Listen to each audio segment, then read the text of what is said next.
Students, welcome to SPM classes. आज की video में आपको गॉस के नियम के अनुप्रयोग का दूसरा भाग बताया जाएगा। इसके पहले के वीडियो में हमने आपको गॉस के नियम का प्रथम अनुप्रयोग बताया था।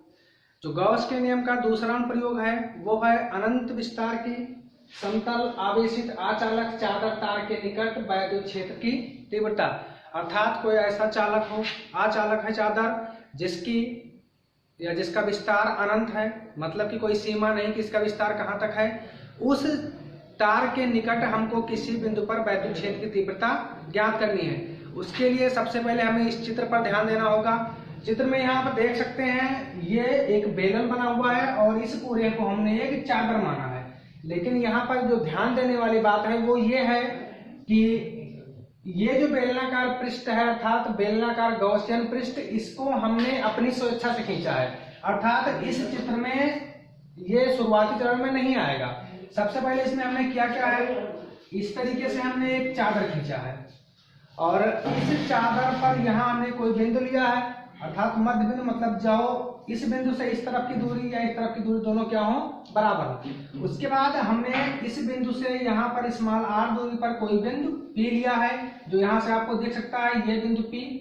और उसके बाद इसी बिंदु P के सममित, अर्थात बिंदु P के ही जैसा इस चादर के दूसरे अर्थात इस तरफ आएंगे तो यहाँ पर हमने कोई बिंदु लिया है P डैश, जो आपको यहाँ दिख रहा है। क्योंकि जब हमने आपको गॉसियन पृष्ठ की विशेषता बताई थी तो उस विशेषता में हमने ये बताया था कि गॉसियन पृष्ठ हमेशा बंद होना चाहिए। गॉसियन पृष्ठ हमेशा बंद होना चाहिए, इसका हमने आपको कारण भी बताया था। इसका कारण ये था कि वो बिंदु जिस बिंदु पर हम वैद्युत क्षेत्र की तीव्रता ज्ञात कर रहे हैं वो बिंदु पृष्ठ पर है या पृष्ठ के भीतर है या पृष्ठ के बाहर है, ये अंतर हम स्पष्ट कर सकें। क्योंकि अगर हमको बिंदु P पर वैद्युत क्षेत्र की तीव्रता ज्ञात करनी है या बिंदु P डैश पर वैद्युत क्षेत्र की तीव्रता ज्ञात करनी हो तो उसके लिए अभी ना तो बिंदु P पर यहाँ पर कोई बंद पृष्ठ है और ना ही यहाँ पर कोई बंद पृष्ठ है। इन दोनों बिंदुओं को बंद करने के लिए हमने एक बेलनाकार चादर के इस पार से लेकर के उस पार तक, अर्थात चादर के आर पार हमने बिंदु P से होकर के जाने वाला एक बेलनाकार गॉसियन पृष्ठ खींचा है, जो आपको यहाँ पर ये दिख रहा है। हम ये मान सकते हैं कि चादर का जो क्षेत्रफल है वो क्या है, कैपिटल A। ये सारी बातें आपको यहाँ पर लिखी हुई दिखेंगी। देखिए, माना अनंत विस्तार की समतल धन आवेशित अचालक चादर तार के पृष्ठ पर आवेश का पृष्ठ घनत्व सिग्मा है। क्योंकि अब यहाँ पर हमने आपको आवेश का रेखीय घनत्व बताया था, हमने आपको आवेश का पृष्ठीय घनत्व नहीं बताया था। तो अगर यहाँ पर आवेश का पृष्ठीय घनत्व आया है तो सबसे पहले हमें यह जानना है कि आवेश का पृष्ठ घनत्व है क्या।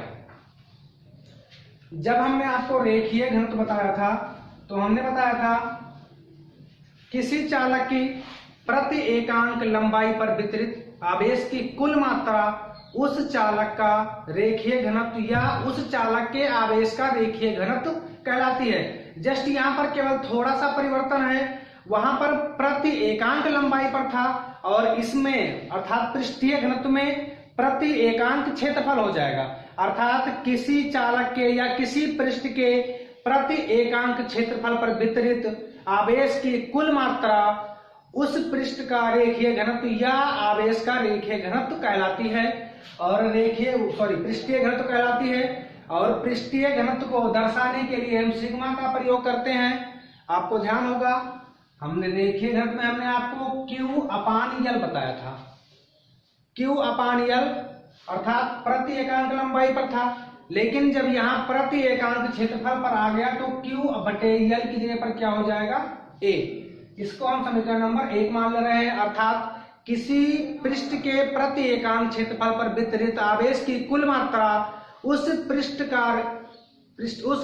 के आवेश का पृष्ठीय घनत्व या आवेश का पृष्ठीय घनत्व कहलाती है। उसे हम सिग्मा से प्रदर्शित करते हैं, अर्थात सिग्मा इक्वल टू Q/A, जहां Q कुल आवेश की मात्रा व A क्षेत्रफल है। वही यहाँ पर लिखा हुआ है, माना अनंत विस्तार के समतल धन आवेशित अचालक चादर तार के पृष्ठ पर आवेश का पृष्ठ घनत्व सिग्मा है अनंत विस्तार की समतल चादर के निकट, चादर से स्मॉल r दूरी पर P कोई बिंदु है।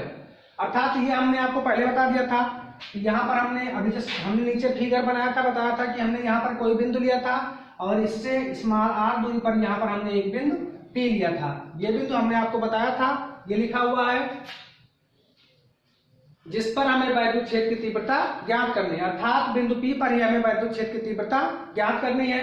माना चादर के दूसरी ओर बिंदु P के सममित, अर्थात हमने अभी जस्ट आपको बताया था कि जितनी दूर हम इधर गए, मतलब अर्थात सेम इसी के जैसा हम चादर के दूसरी तरफ आएंगे। इस तरफ हमने यहाँ पर एक बिंदु P डैश लिया था, हमने आपको बना करके दिखाया था। ये बिंदु P डैश है, वही लिखा हुआ है। बिंदु P के सममित एक बिंदु P डैश है। हम चादर के आर पार एक बेलनाकार गॉसियन पृष्ठ की कल्पना करते हैं। ये भी आपको हम बता चुके हैं। आर पार बेलनाकार गॉसियन पृष्ठ की कल्पना करने का तात्पर्य हमारा ये है कि वो बिंदु जिस पर हमें वैद्युत क्षेत्र की तीव्रता ज्ञात करनी हो, ये स्पष्ट हो जाए कि वो बिंदु पृष्ठ पर है या पृष्ठ के भीतर है या पृष्ठ के बाहर है। उसके बाद जिसके समतल सिरे चादर के समांतर है, अर्थात इस तरह का कोई चादर है, एक सिरा यहाँ पर है और एक यहाँ पर है, मतलब ये जो समतल सिरा है ये बिंदु P डैश और बिंदु P दोनों क्या है, इस चादर के समांतर हैं तथा बिंदु P व P डैश के समांतर है। माना इस बेलन के प्रत्येक सिरे का क्षेत्रफल कैपिटल A है, अर्थात ये जो सिरा हमको दिख रहा है इसका और ये जो सिरा दिख रहा है इसका, दोनों का क्षेत्रफल क्या है, कैपिटल A।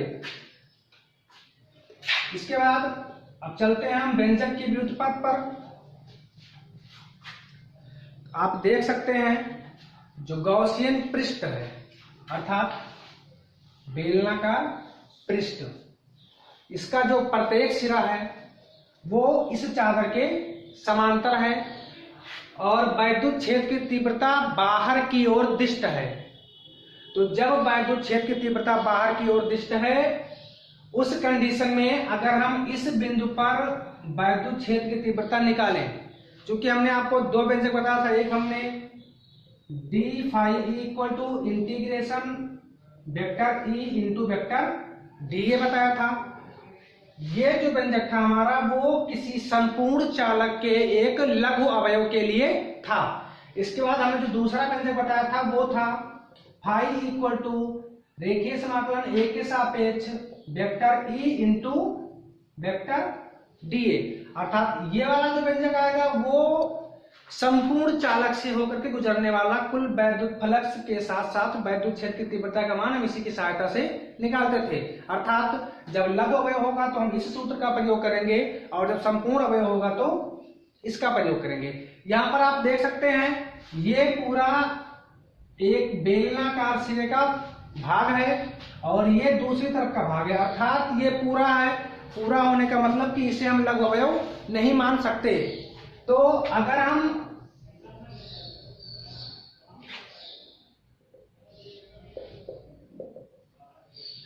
हमको इस चादर के लिए कुल वैद्युत फ्लक्स ज्ञात करना हो, तो कुल वैद्युत फ्लक्स ज्ञात करने के लिए जो हमारे पास सबसे पहला जो हमारा काम है वो ये है कि हम सूत्र का उपयोग करेंगे। तो जो सूत्र हमारे पास है वो है phi suffix E equal to रेखीय समाकलन A के सापेक्ष vector E into vector dA। अच्छा, यहाँ पर एक ध्यान देने वाली बात यह है, यहाँ वेक्टर E इंटू dA और यहाँ पर वेक्टर E इंटू dA दोनों क्या है, समान है। तो अगर हमको इस पूरे पृष्ठ के लिए अर्थात इस चादर के संपूर्ण पृष्ठ के लिए अगर हमको वैद्युत फ्लक्स निकालना होगा तो हम इस तरफ का वैद्युत फ्लक्स और इस तरफ का वैद्युत फ्लक्स दोनों क्या करेंगे, जोड़ देंगे। अर्थात एक बार phi suffix equal to A के सापेक्ष रेखीय समाकलन वेक्टर E इंटू dA, ये P डैश सिरे का हो गया और यहाँ पर हम एक प्लस का उपयोग करेंगे और A के सापेक्ष रेखीय समाकलन बिंदु P के लिए जब होगा तो वो हो जाएगा vector E into vector dA। अब यहाँ से ध्यान देने की बात यह है कि हमने आपको यह भी बताया था कि अगर हम चाहें तो रेखीय समाकलन vector E into vector dA को रेखीय समाकलन E इंटू dA भी लिख सकते हैं। तो अगर हम इस पूरे समीकरण को अगर हम इस रूप में लिखने का प्रयास करें या लिखें तो उस कंडीशन में ये हो जाएगा फाई सफिक्स ई बराबर इंटीग्रेशन ए के सापेक्ष ई इंटू डी ए और प्लस इंटीग्रेशन ए के सापेक्ष ई इंटू डी ए। अब आप ध्यान दीजिए, ई कैपिटल ई दोनों से ऊपर समान है तो वो कांस्टेंट हो जाएगा, उसके मान में कोई परिवर्तन नहीं होने वाला है। तो अगर यहां से हम ई को बाहर ले लें तो फाई सफिक्स ई बराबर, अगर आप ई को बाहर लेंगे तो ए के सापेक्ष रेखीय समाकलन डी ए, और यहां से अगर आप ई को बाहर लेंगे तो ए के सापेक्ष रेखीय समाकलन डी। ए के सापेक्ष रेखीय समाकलन किसका? लघु अवयव का। अर्थात जब हम ए के सापेक्ष मतलब संपूर्ण क्षेत्रफल के सापेक्ष लघु अवयव के क्षेत्रफल का समाकलन करेंगे तो ये पूरा का पूरा उस पृष्ठ का संपूर्ण क्षेत्रफल आ जाएगा। अर्थात अगर हम चाहें तो इस पूरे भाग को रेखीय समाकलन ए के सापेक्ष डीए को हटा करके हम सीधे कैपिटल ए लिख सकते हैं। आप समझ सकते हैं, मान लीजिए ये कोई पृष्ठ है, अगर हम इतने भाग का क्षेत्रफल निकाल रहे हैं और अगर हम इस भाग का रेखीय समाकलन करेंगे संपूर्ण पृष्ठ के सापेक्ष तो वो पूरे भाग का क्षेत्रफल हो जाएगा। अर्थात यहाँ जो डी है इसको हटा के क्या लिखेंगे? Capital A. तो अगर हम कैपिटल ए लिखें तो ये फाई सफिक्स ई बराबर ई इंटू ए और प्लस यहाँ भी ई इंटू ए, या फाई सफिक्स ई बराबर ई इंटू ए प्लस ई इंटू ए, तो ये 2 ई इंटू ए हो जाएगा। इसको हम समीकरण नंबर 2 मानते हैं। आप ध्यान दीजिए, हमने आप लोगों को गॉस की प्रमेय का व्यंजक बताया था। गॉस की प्रमेय का व्यंजक क्या था? Phi suffix E equal to Q upon epsilon 0। अर्थात अगर हम गॉस का प्रमेय लगाएं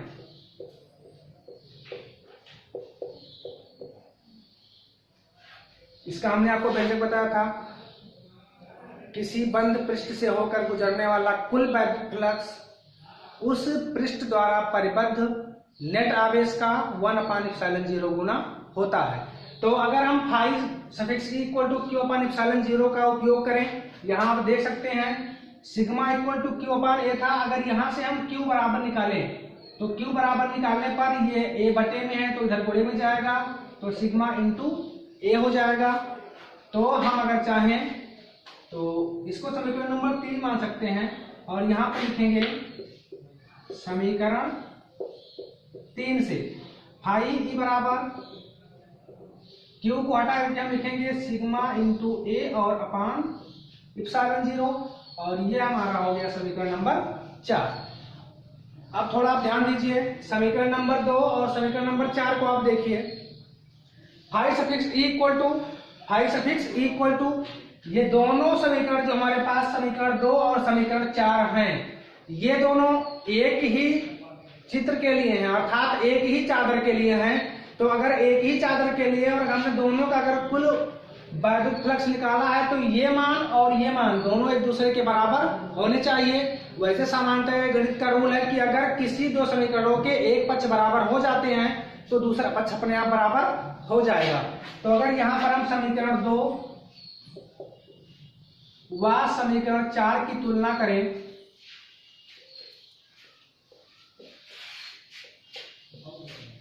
तो बायां पक्ष बराबर, तो दाहिना पक्ष 2e इंटू ए बराबर सिग्मा इंटू ए अपान इप्सिलॉन 0 ये बराबर हो जाएगा।